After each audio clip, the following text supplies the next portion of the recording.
Welcome to episode 90 of Live with the Maverick. My name is Dominic Lee, founder of Maverick Actuary.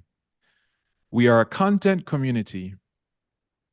Our mission is to maximize the impact and value of quant professionals on a global scale. The goal of this series is to educate our community on the most relevant themes in actuarial science, risk management, and analytics. The theme of today's discussion is workers' compensation, and we are very excited to have with us our guest for today's episode, Donna Glenn. Donna is Chief Actuary at the National Council on Compensation Insurance, NCCI. Welcome, Donna. Thank you. Thank you. It's a mouthful. NCCI. Saying it all out, it's quite the mouthful.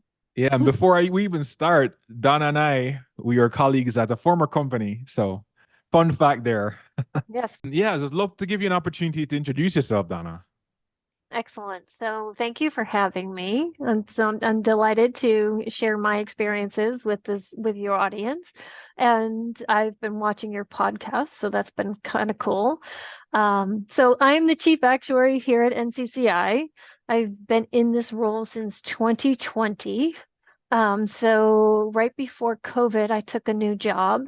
And right after COVID, right after starting that job, I kind of went into lockdown with a new organization. So quite an experience. So 3 decades before joining NCCI, I have experience with carriers, mostly in the Northeast. I'm going to ask your audience to guess which ones those are by cluing you in. They're Connecticut companies, both Travelers and Hartford, and a Boston company, Liberty Mutual. But what's interesting, I would say, is fun fact is the last two roles that I've had in my career, both of them I've kind of coined as midlife adventures. So the last one before NCCI was midlife adventure in the city.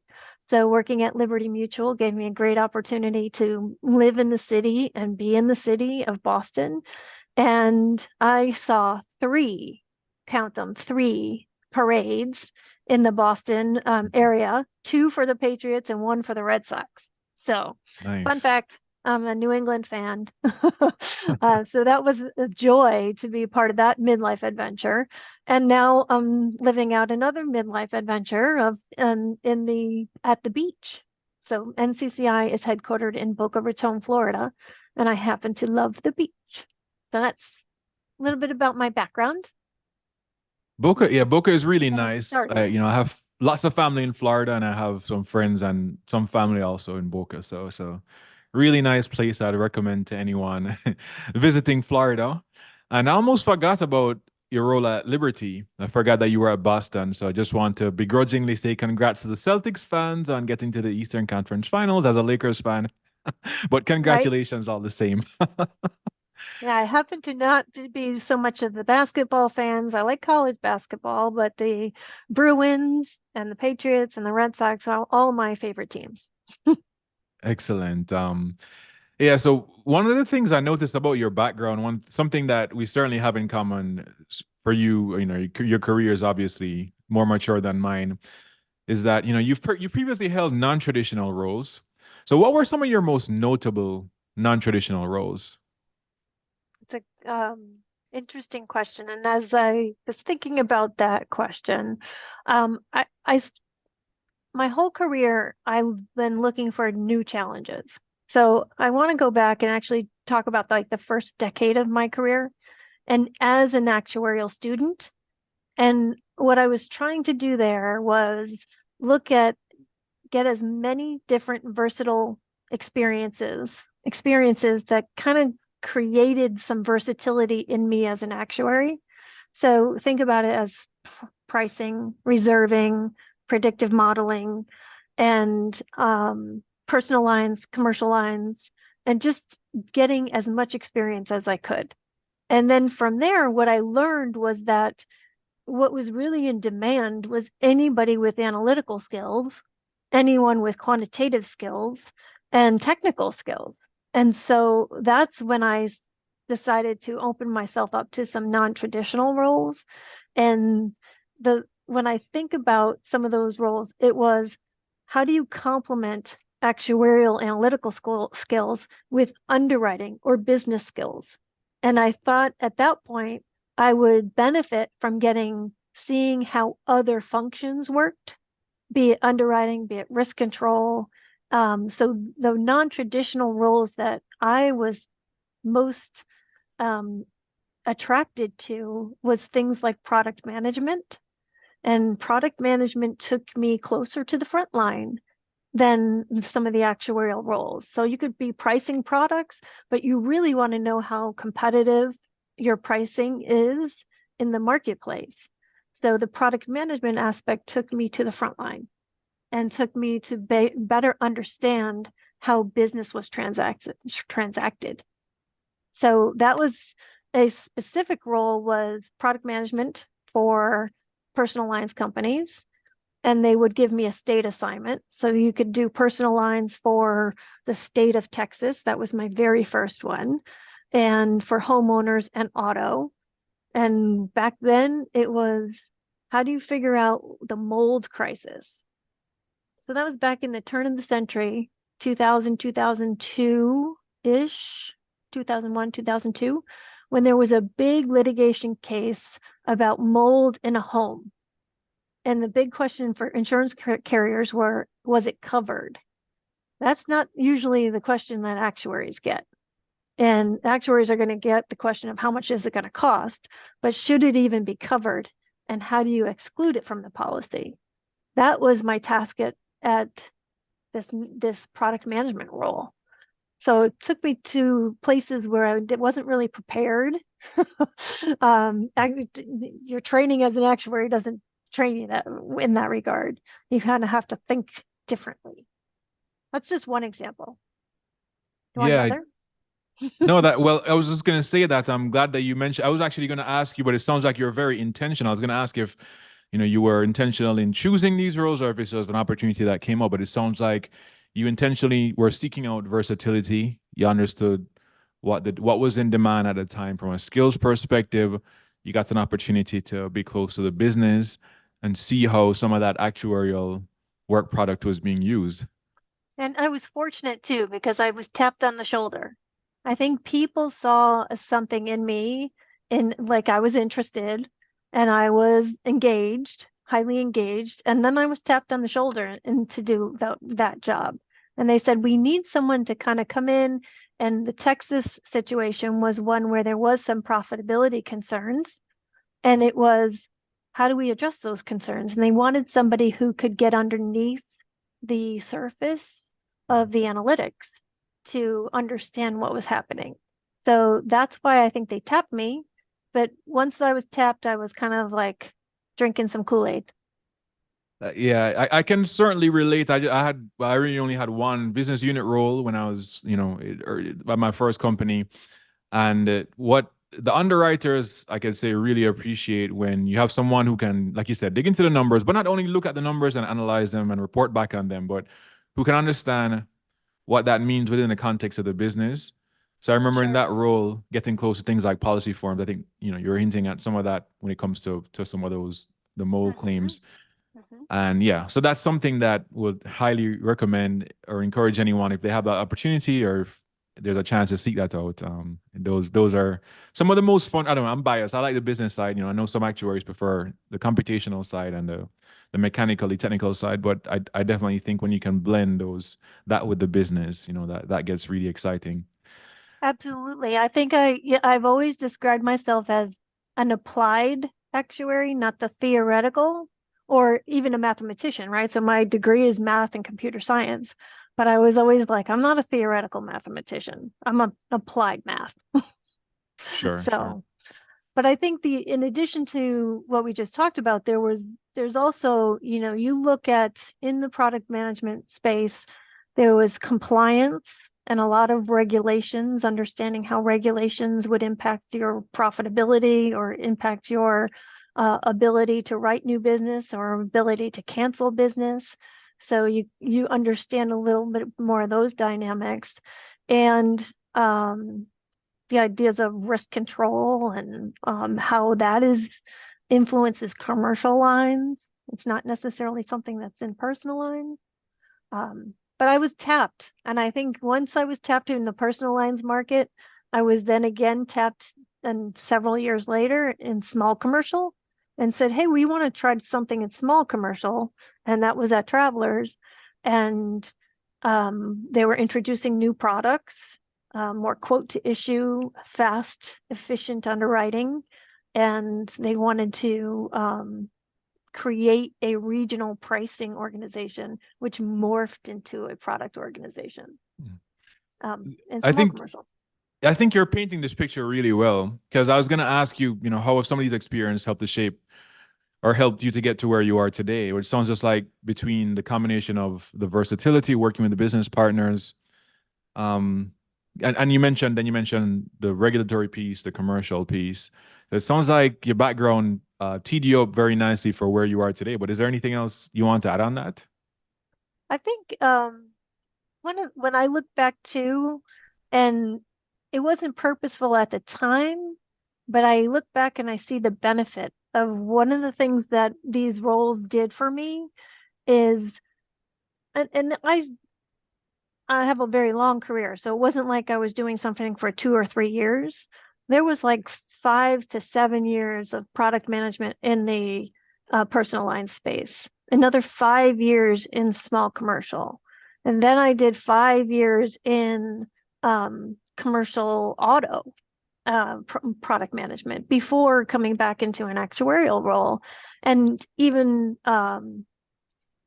broader casualty, and Liberty had all casualty lines of business. So all of those things, when I look back, there were times when I went deep and got into one line of business.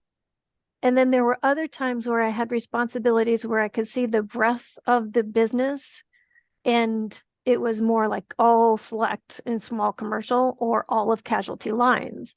So it kind of helped me build the skills, the business skills, to see larger parts of the organization, but also given me the ability to go deep when you need to.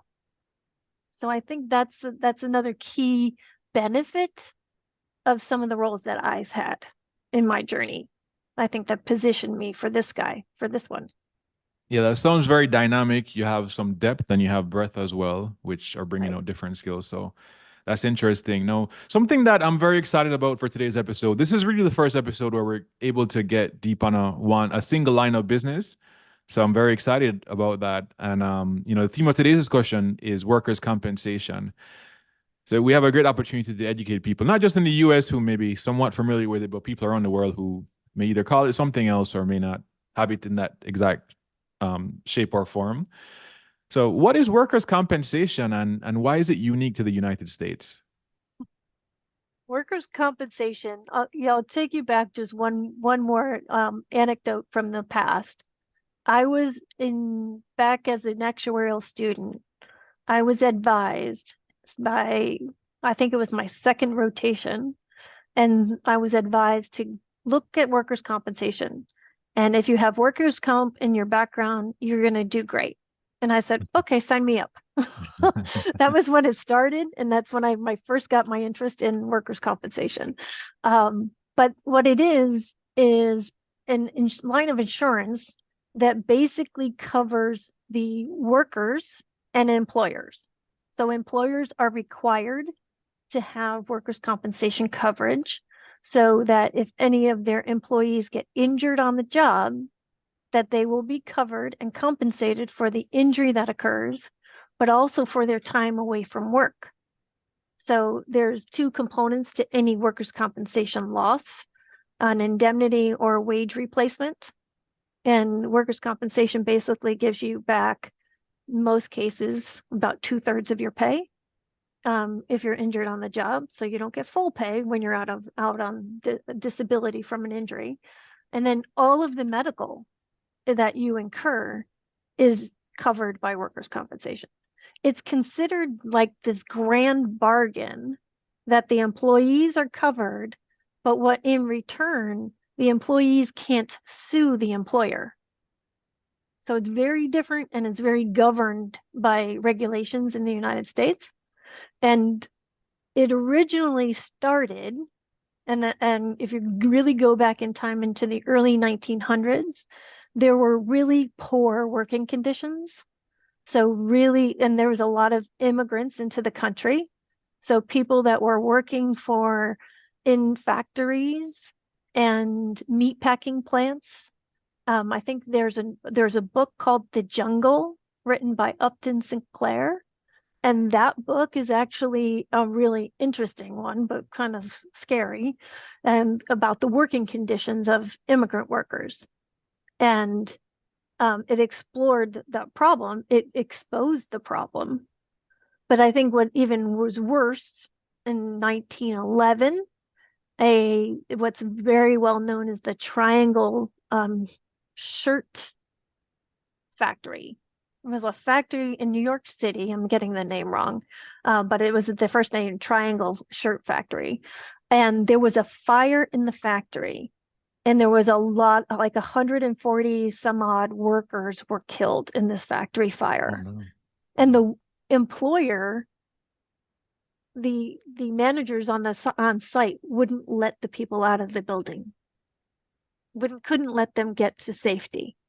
So it kind of created all of the reasons in the United States about how do we make sure that we have safe workplaces. So that was the impetus way back in the early 1900s. And workers' compensation is actually about 110 years old now, more than 114 years old, I think. And in fact, NCCI is 101. So we've been around almost as long as workers' comp. Mhm. Now, regarding that was a good description of the coverage, what's the history, the background, what the line of business itself covers. How does the market work? Because I know it's sold in a few different ways in the US. So what are like the main ways that workers' comp is sold? That's a great question. The private carriers are writing workers' compensation business, and if you think about businesses that need workers' compensation, it's every business is required to have it by regulation. So some will get it from the private markets. Some will actually get it self-insure themselves. If they're large enough, they could say, hey, we're going to self-insure this, or take on a lot of the risk themselves. Or for the most risky types of business, and think of a roofer, perhaps. Roofer, somebody who's just getting into the roofing business, doesn't really have a great track record of their how they keep their business safe. They will find coverage in a residual market or an assigned risk. So there's those three different mechanisms typically. And if you're self-insured, you would typically use a third-party claims administrator to handle the claim activity. So you're not necessarily an employer like Amazon, and Amazon is an employer, and they wouldn't necessarily have to have all of the claims handling done in-house. They would use a vendor for that. I had one quick follow-up on that because I know the companies, like you said, they can purchase from a private carrier, but I know that there are some states where I think you have an exclusive state fund where that's the only way that they can purchase. Is that correct? That is correct. And so it is regulated by every state. So that's another interesting fact about the history of workers' compensation, is some of it is at the state level, some of it is at the federal level. So if you think about the railroad workers at the time, they were crossing state lines. So there had to be some federal rules about those types of workers versus people who were like an employer that was licensed in a particular state to operate. So there is a little different dimensions on the federal side of things as well as the state dimension. But the states then have different rules. So some states are actually monopolistic, where there is basically a state fund, and the state is actually functioning to cover the workers' compensation. In most states in the United States, it is a competitive market, and it's become a very competitive market. And NCCI actually handles 38 states. So you could say, what happens with the other states? So if you think of the bigger states like California and New York, they have independent bureaus, and we're considered a rating bureau, NCCI is. And so they will have an independent state bureau that does the same work that NCCI does, for that state. Okay, that's very helpful. Now, speaking of NCCI, your current role is Chief Actuary at NCCI. Let's repeat it one more time: National Council on Compensation Insurance, for those who may not know. So what's the purpose of the NCCI? So we are a service organization, and we literally serve the workers' compensation industry. And the purpose is we were created and established by the states to be a rating organization to provide services to each of the states. So, and those services that we originally did were basically helping to set the rates that needed to be applied in each of our states. So it's done at the state level. So you analyze all of the data for the state and in the aggregate, and you find out what the state level indication is. So if, basic rate making, you state level indication, and then it's distributed down to the class level.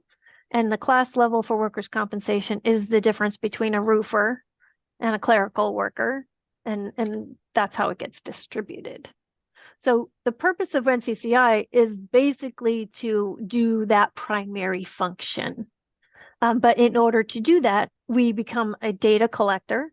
We aggregate data from the industry, and the industry is required to give us their data because of the regulations. And that data collection has been perfected over time, and we have quality standards that are significant, and the carriers have to abide by that. And we're looking at it always for credibility of the data, integrity of the data. So there is a lot of trust in what we do. And we operate like a not-for-profit, but technically NCCI is owned by the member companies that write workers' compensation. Mm-hmm.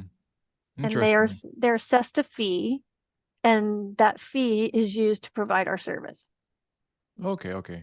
I wasn't familiar with the fee part. That's good to know. Yeah. You're assessed based on how much work comp writings you have in a particular state. And then that gets transferred to us, and then we create an operating budget to produce these services. Okay. It's a definitely different model than what I've always been in, a for-profit insurance carrier. So there's a very different type of role. Very interesting. So yeah, you articulated a bit on the purpose as an aggregator, for the different states. Now, specifically, what are your key responsibilities in this role? Oh, there's many. You ready? Yeah, ready. Listen up now. No, ready for this? So first and foremost, it's setting the loss costs and the rates. And do you know the difference between loss costs and rates? Yes. Yes. One doesn't have expenses, right? I think. Exactly. Yeah. Exactly. Loss costs basically cover the loss component. And then what carriers do with that is then they add their own expenses on the top, right? And then they have the ability to compete using the difference of their expenses or deviations around our loss costs. Rate, we also set the rates in some states where we actually do that expense provision as well. And in some cases, states can deviate around that with some parameters. And in other states, it's a little bit more restrictive. So that's our first and foremost. That's what we do. Secondly, we do legislative analysis. So this is very interesting too, because it's how do you interpret the rules? Because it's highly regulated. The state regulators are changing those rules and making adjustments to the coverage of workers' compensation. When they make that change, an example would be the wage replacement.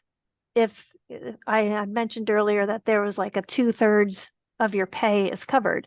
Well, let's say the state decides we're going to go to 70% of pay. That change in that differential of the benefit is something we will price. So we will take all the data that we have and tell the industry back and says, well, that's going to cost the industry. It's going to create losses that are 4% more than they used to be. Or whatever that analysis would determine. So we do legislative analysis for any benefit level change that's even proposed, so that we're giving back the industry some information before it's actually enacted, so that they understand how much it's going to cost the industry.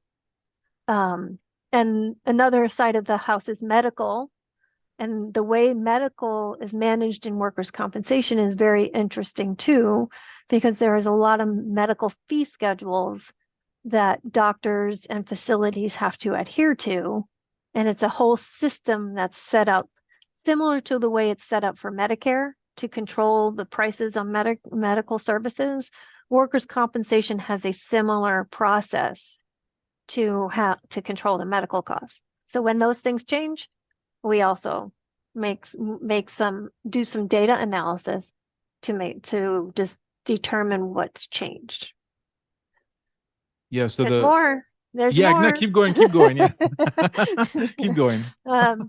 No, so the other thing, which one of the things that I have a passion for is industry results.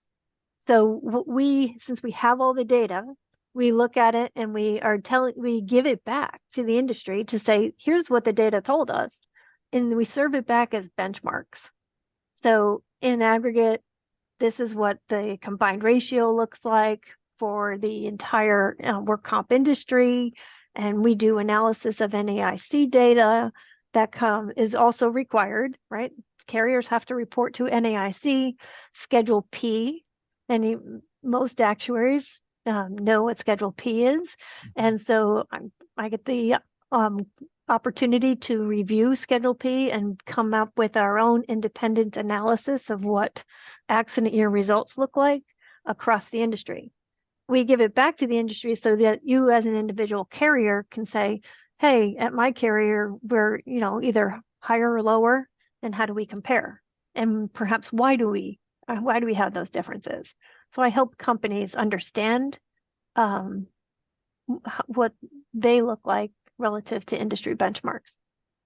There's That's two more. Fun part. Yeah, there's two more you mentioned when we previously spoke, which I have follow-ups, by the way, on those, Okay. But a couple of more I want to talk about. First is you mentioned data validation and then servicing residual markets. Oh, those are good ones too. Yeah. So first and foremost, before we can do any of the analysis, the data validation is a huge part of our work. And it's important because NCCI wants to be the source that's trusted in the industry. So in order to do that, it requires us to have some really high confidence levels and integrity levels of the data. So we call that the data validation. NCCI has a huge data team. Kudos to the team if anyone's listening. Kudos to everyone. But even my team will get in there and look at year-over-year comparisons such that we're understanding if there's been any significant shift in the way it's reported. And we can detect those types of things and understand what the impact might be to our results. But also we could go back to the carrier and ask some questions and say, like, was that really what you intended to send us? And oftentimes we identify problems. We go back to the carrier and get those corrected such that we have better data. So that's data validation. Residual market is another interesting one because NCCI has a responsibility in administering the residual market plans and the pools. So what happens is each state might have a residual market plan. And of course, since it's all done by state, you have, 30, 50 different flavors of residual markets. Well, they also have a pool mechanism where all of the loss activity is pooled together and then carriers are assessed a piece of that. So NCCI has a role by understanding what the reserves need to be for these entire residual market pools. So my team has a reserving function as well as a pricing function. So as a chief actuary, I get the best of both worlds. Excellent. So yeah, there's four. I'm just going to recap the four items you mentioned because I have follow-ups on all of them. The first one I heard was legislative pricing at the state level. The second was industry level analytics. The third was data validation, and the fourth was servicing the residual markets. The first question I have on the legislative pricing is, I can imagine when you're working with state legislators, there could potentially be an inherent conflict or a balance, I guess, between political motivations, perhaps, Sure. but then and also affordability. So, for instance, if they want to increase the benefit, but at the same time, in turn, that could actually increase the overall cost of the industry. So, it sounds like that those might be some very interesting conversations to have with the legislators. And it's interesting because you know what, we are not lobbyists. We are not in that position of lobbyists. What we will do is objectively say, this is what you've asked us to price. This is the implication. And we might say, well, here are the pitfalls, like, because it's an unintended consequence of what you perhaps the words that were included in the legislative change. And we might say, hey, if we clarify this, the impact of that would be very significantly different. And so we sometimes give a lot of consultation in that way, but we do not have a say in what gets enacted. So we don't have a really skin in that game, but we are definitely more responsive to that process. Interesting. And the one that you mentioned, sorry, go ahead. I was going to say there's other people that do get involved in that, right? There's other trade groups, trade associations, and carrier groups that will get in there and say, hey, this isn't good for the carrier community. And that's just not our role in NCCI. Okay. The second one you mentioned that you are passionate about is the industry level analytics. And you mentioned one application of that being benchmarking. So companies are able to benchmark their company compared to the broader industry. Are there any other uses for those industry level analytics that you've seen? Definitely. So we were just coming off of our annual Insights Symposium. It was last week, and we do this every May, and it's a big deal for us because we're sharing with the industry, a lot of these benchmarks. And I do it as a state of the line analysis and report that we provide every year. And so that's, like I said, this is one of the places where I have a lot of passion, and it comes out on a stage and we talk about it. But even more importantly, Dom, is we're giving information that's relevant to the industry. And that means we're looking at current events and emerging issues. So not only are we looking at overall results and frequency numbers and severity numbers, but this particular year, last week, we shared information about how extreme weather is impacting work comp, because we all know that extreme weather is creating catastrophes, property, lots of property pain points in the industry, but it's also creating a little bit of pain in workers' comp. It's not catastrophic by any stretch of the imagination, but it is catastrophic to certain workers who are exposed to extreme temperatures, and even on both sides. So when things are cold and wet, right? When there's wet precipitation, we all know ice happens. And it's interesting that there is an increased frequency of worker injury when it's cold and wet in the 35 to 30 to 35 temperature range. And there it is, increased frequency. And on the heat side, it seems to be very linear, and it's an increase, a stepwise increase as the temperature gets hotter. And of course, there's definitely workers who are exposed outside when the temperature changes. That's a key contributor to the risk. But it's also, believe it or not, happens for clerical. So we did some analysis by industry as well.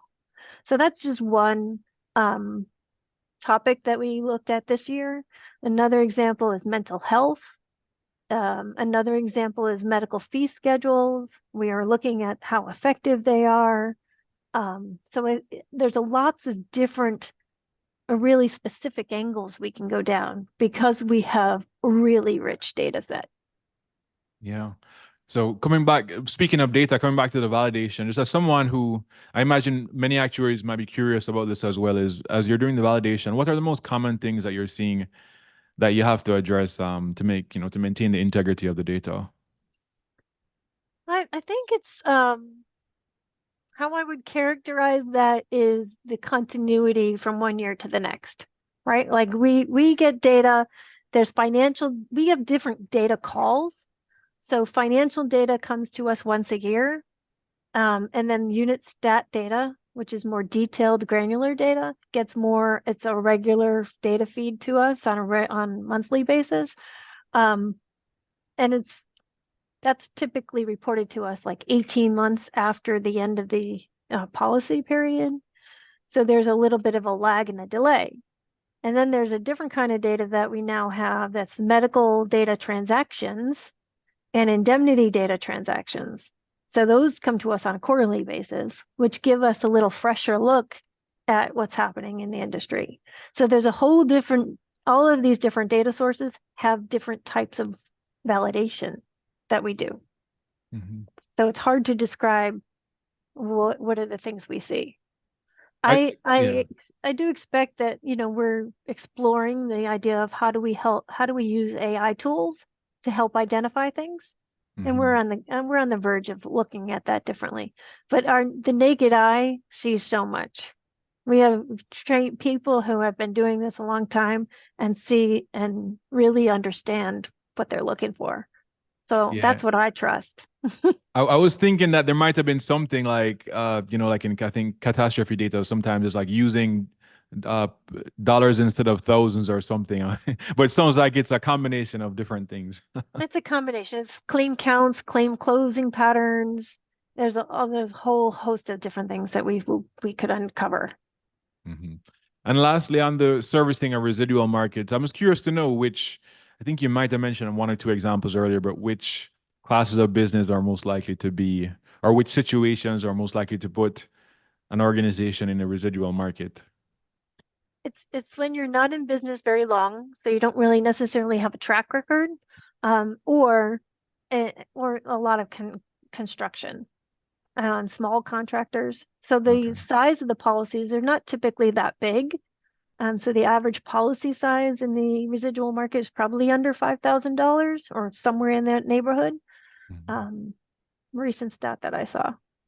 Okay. Now let's take a step back because we spent some time articulating on on what NCCI is, what some of your functions are there. I want to dig a little bit deeper on the first thing that you mentioned, the loss cost and rate analysis, because I know that's really instrumental to what you're doing. That's one of your primary deliverables. So, what are the key outputs when we think of the analysis itself? Is obviously a important, a broader analysis. Like, what are the actual key outputs of the analysis itself? And the output is the fact that we're establishing loss costs for at the state level, and then we're distributing that down to the class level. So for Mhm. each and every class, there's over 400, 500, 600 classes. We have to do that analysis to distribute an overall impact change. In many cases, we've been taking loss costs down. So we've had a recent 2023, for example, was an average of -7.5 across all of our states. So that might be the effect in one state at the state level, and at the class level, some classes will be going down 15, some classes will be not going down much, or maybe even have a potential small increase. And that's how it will be distributed. So that's the output of it. But the very traditional rate making assumptions that actuaries are working with is what we do. We are developing losses to ultimate, right? So you're the mid-level stuff. You are also trending that to current cost levels. But in workers' compensation, you actually have a different kind of trend too, where you're trending it for benefit levels. So if the benefits change over time, you have to make sure that you're contemplating the current benefit level. So you have to Mhm. bring your past experience up to current levels. So there's the very traditional assumptions that are used in rate making are used everywhere at NCCI.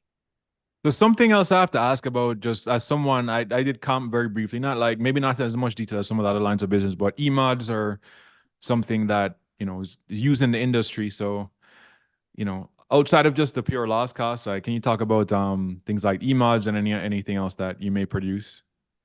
So emads is an experience mod. So it basically is the result of an effort to do individual risk rating. So and then there's an eligibility curve, right? So there's an eligibility, basically, if I'm big enough, I can earn myself an individual risk rating. And then, so think of that as assessing the specific risks, characteristics of a specific employer. And so if they've been in business long enough and they have a significant size, they can earn a credit or a debit, right? Good or bad, based on their loss experience. So some cases that would be, so it basically allows us to have a more specific rating for each employer that's out there that qualifies. So you can get customized rates, perhaps more accurate.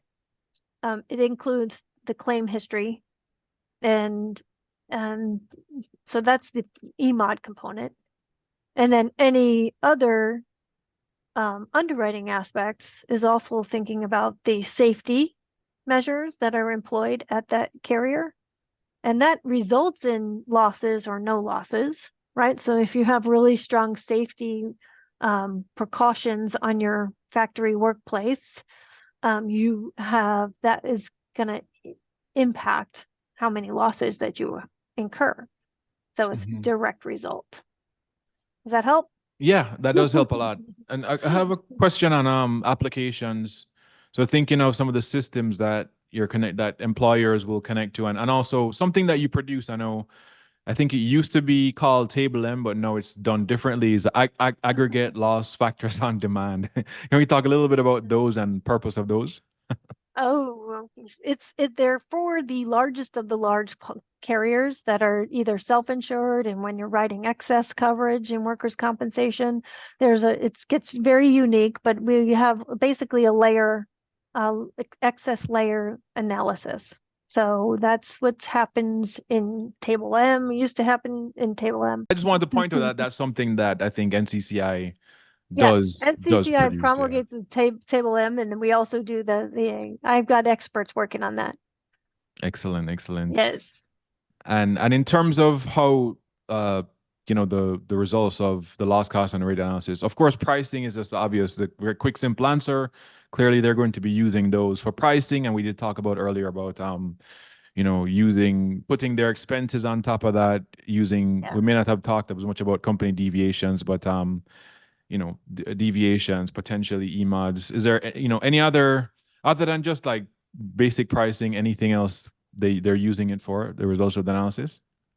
I think one of the things what we've been doing in the last couple of years is turning the data into a tool set for carriers. So we talked a little bit about benchmarking, but if you can actually see, like, if I'm Travelers and I'm writing industries like manufacturers or construction contractors or retail, for that matter, any type of industry, we have all of that data that we give back to the industry so that they can look at how their books of business compare from a frequency standpoint, meaning the frequency of an incident.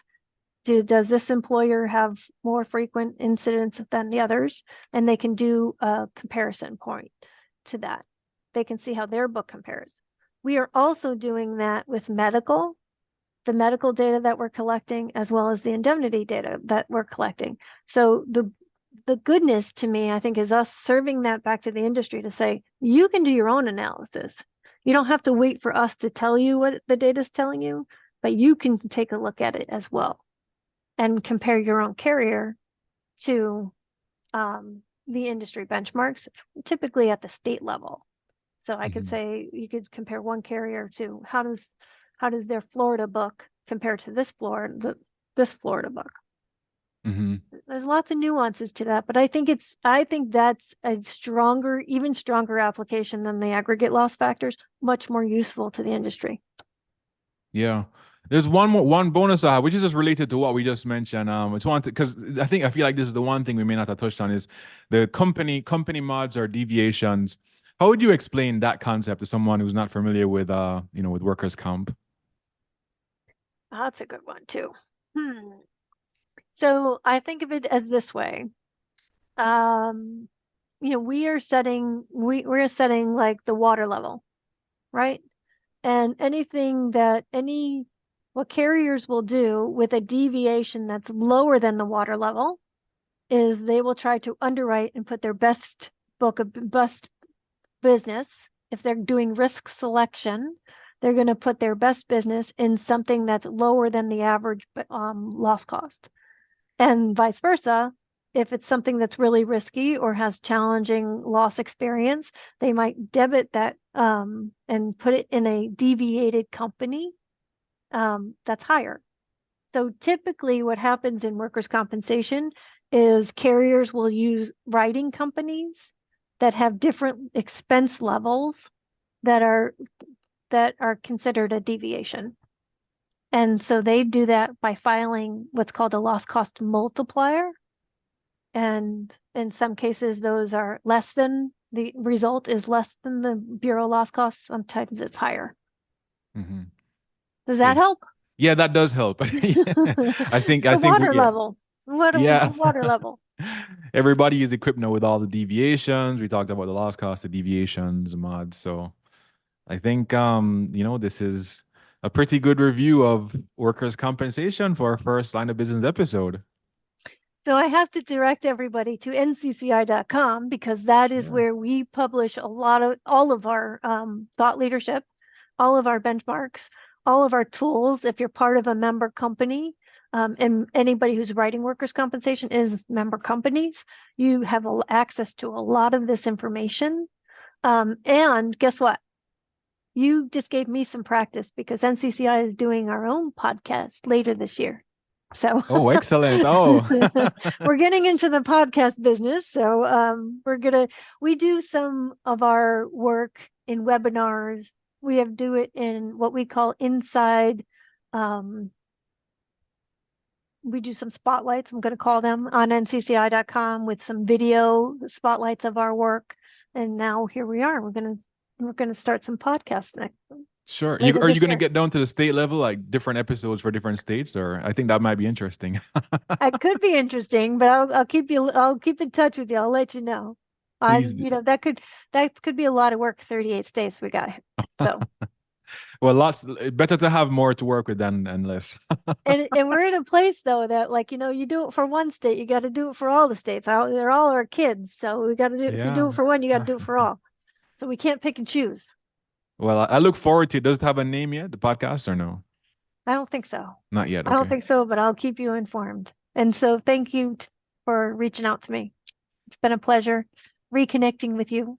It has, and I learned so much, and I know the community will as well. So thanks again, Donna. Really enjoyed this conversation, and as always, let's keep in touch. Absolutely. Thank you. Take care. Take care.